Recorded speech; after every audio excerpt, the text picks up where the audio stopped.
देखो भाई, अगर किसी भी फिल्म को, पिक्चर को 1000 करोड़ करने हैं ना, तो उसको कम से कम दो तीन बड़ी मार्केट का साथ चाहिए। जैसे एक हिंदी बेल्ट हो गई, एक अगर तमिल से कोई फिल्म आ रही तो तमिल बेल्ट हो गई, दूसरा ओवरसीज से। अगर ये तीन बेल्ट का साथ मिल जाए तो समझो आपकी फिल्म 1000 करोड़ में घुस जाएगी। पर उसके साथ बिग स्टार बात है कि हाँ भाई, आपकी फिल्म में कंटेंट प्लस स्टार पावर होना बहुत जरूरी है। देखो, स्टार होगा तो पहले दिन, दूसरे दिन, तीसरे दिन के ऊपर वो पब्लिक को थिएटर में खींच कर लेकर आएगा। पर उस स्टार पावर के साथ आपकी फिल्म में तगड़ा कंटेंट होगा तो वो 3 दिन के बाद उसके सिर्फ स्टार्स ही नहीं आएंगे, न्यूट्रल ऑडियंस आएगी, नॉर्मल जनता आएगी जो असली सिनेमा की दीवानी होती है। जीता जागता उदाहरण है सैयारा। इसमें ना स्टार पावर थी ना कुछ था, सिर्फ कंटेंट के दम पर और सिंपल मार्केटिंग के दम के ऊपर आज वो देख लो वो क्या कलेक्शंस कर रहा है। वो छावा वाली राइड के ऊपर चला गया है। वो नंबर करके दिखाएगा जो इस साल की सबसे बड़ी फिल्मों में शामिल होने वाली है। पर हम यहां पर बात करने वाले हैं रजनीकांत, सुपरस्टार रजनीकांत, आमिर खान, उपेंद्र, भाई साहब नागार्जुना, शुभीन, सत्यराज, इतने बड़े बड़े स्टार कास्ट से सजी हुई फिल्म कूली का। और साथ साथ बात करेंगे वॉर 2 की। देखो, कूली की ओवरसीज में एडवांस बुकिंग ओपन हो चुकी है और एडवांस बुकिंग नहीं, वो सुनामी लेकर आ रही है, तबाही लेकर आ रही है।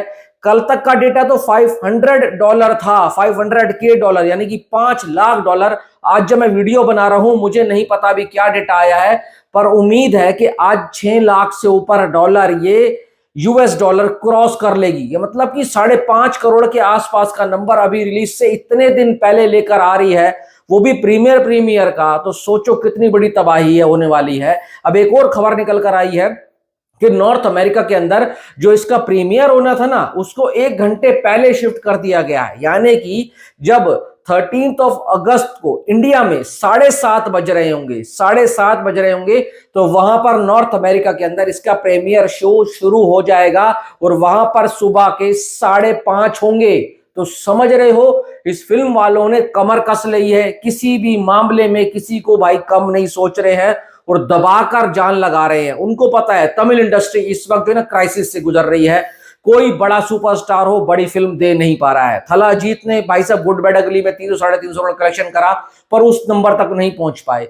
थलापति विजय की फिल्म भी उस नंबर तक नहीं पहुंच पा रही है क्योंकि इन्होंने पूरी पैन इंडिया को समझा ही नहीं है। हिंदी मार्केट को सबसे ज्यादा अगर कोई कमजोर समझता है ना तो तमिल इंडस्ट्री वाले समझते हैं। पर इस बार इन्होंने कमर कस ली है। अब रजनीकांत भी एज के ऐसे पड़ाव में चल रहे हैं, अब ज्यादा वक्त नहीं है कि ज्यादा वक्त तक वो ज्यादा सिनेमा नहीं कर पाएंगे। पर फिर भी 74 ईयर्स की एज में मुझे लगता है जो इतनी एनर्जी के साथ, एनर्जेटिक हो जो होता है सेट के ऊपर, इस तरीके से काम कर रहे हैं ना, तो मुझे लगता है वो एक तो 1000 करोड़ डिजर्व करता है। तो इनकी दो फिल्में आनी है, एक तो ये कूली हो गई, दूसरी जेलर 2 आनी है। जेलर 2 विदाउट हिंदी बेल्ट 600 सवा 600 करोड़ करके गई थी।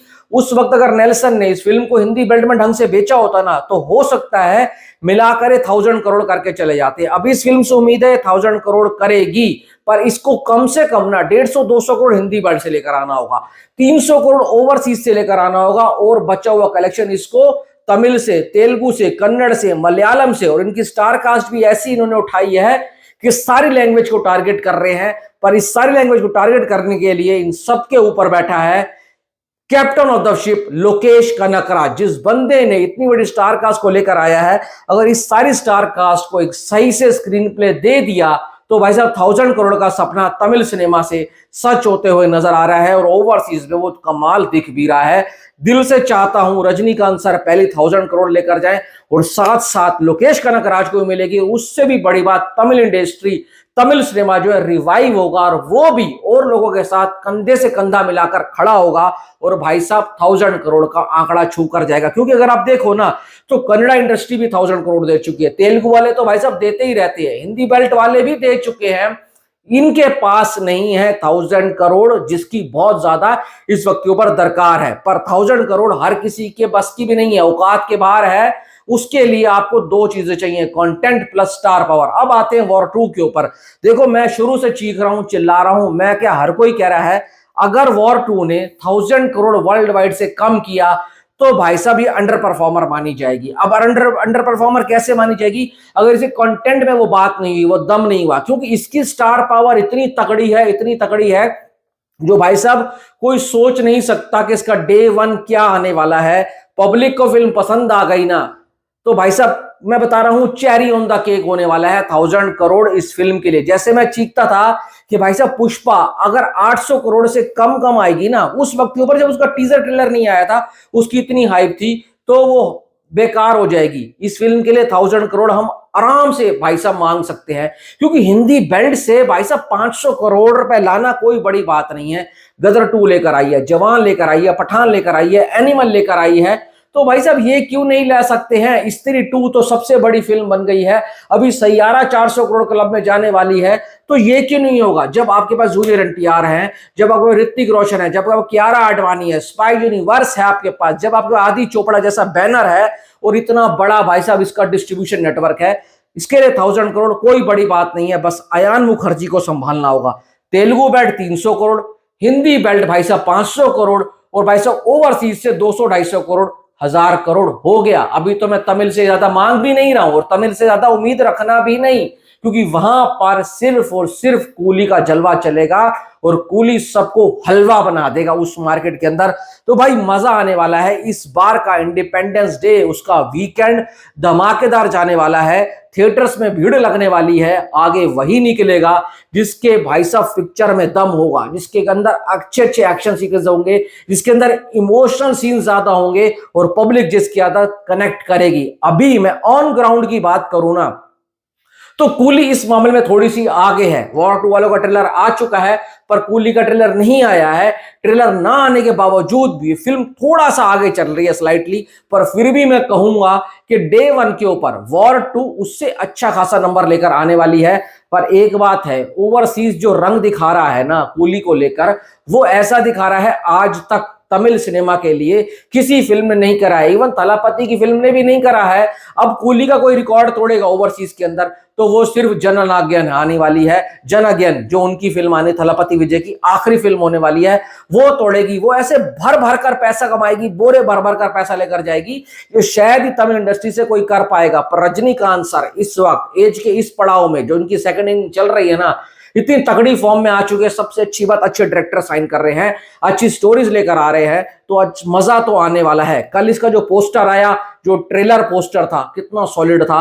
दूसरी तरफ वॉर वालों ने भी कमर तो कस ली है, कहीं से भी कमी नहीं छोड़ रहे हैं। 31 तारीख को इसका सॉन्ग आना है, फिर जूनियर एनटीआर ऋतिक रोशन का एक क्लैश वाला सॉन्ग आना है। तो भाई इनके पास भी बहुत कुछ है। कुछ लोग बोल रहे हैं ना वॉर का ट्रेलर बेकार है, बेकार है, इन्होंने बहुत कुछ बचा के रखा है। भाई ऋतिक, ग्रीक गॉड को भूलो मत तुम, ये बंदे में वो पावर है, वो दम है। जैसे मैं रजनीकांत सर को देखना चाहता हूं पहली 1000 करोड़ में, उतने ही दिल से मैं ऋतिक को भी वो 1000 करोड़ क्लब में देखना चाहता हूं, क्योंकि ये बंदा हमेशा से पिछड़ा हुआ रहा है।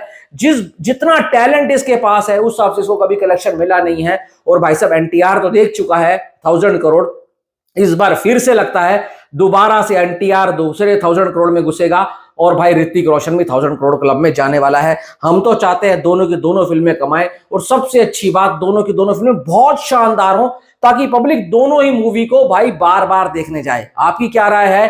कौन सी फिल्म वो होगी जो 1000 करोड़ का रिबन काटेगी? पहले जरूर बताना।